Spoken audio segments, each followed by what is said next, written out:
মেয়েদের ফেরালাবড়ি মাখো। তো তুমি নাকি সেই ছেলেটা যে মাছটাকে পদ্ম লাও, তো তুমি নাকি আমার মেয়ের ফেরালাবড়ি চুরি করে মেখেছো। দেখি তোমার মুখেতে ফেরালাবড়ি লেখে নেই, বলো ওদেরকে, বলো সব মিথ্যে। সব সব আমি ফেরালাবড়ি মেখে মেয়ে সেজে ছেলেদের কাছ থেকে টাকা ঝাড়ি, তার মানে তুমি হিস্টে। আমিও ফেরালাবড়ি মাখতে পারি, তুমি 1 মিনিট দাঁড়াও। হাট শালা ভাগ। বউ তোমার ফেরালাবড়ি গুলো কই? কেন আমার ফেরালাবড়ি নিয়ে তুমি কি করবা? আমিও ফর্সা হব তো তোমার ফেরালাবড়ি গুলো মেখে।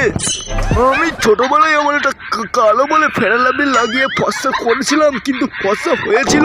আমিও তাই বলি, ওটা তো কালো হয়, কিন্তু তোমার ফর্সা কি করে হলো? ভগবান পুরুষ মানুষকে দিয়েছে এই হাতটা হেয়ার জেল লাগে চুল খাড়া করার জন্য, মেয়েদের ফেরালাবড়ি মাখার জন্য নয়। ফেরালাবড়ি যদি তোমাকে মাখতেই হয় তাহলে তোমার ওগুলো কেটে তোমাকে মেয়ে হতে হবে, তাহলেই তুমি ফেরালাবড়ি মাখতে পারবে। এই নাও, এই সেই বলের ফেরালাবড়ি। তুমি এত ফেরালাবড়ি মেখেও ফর্সা হতে পারো না? ফর্সা আমার মুখ হয়নি, কিন্তু হয়েছে অন্য কিছু।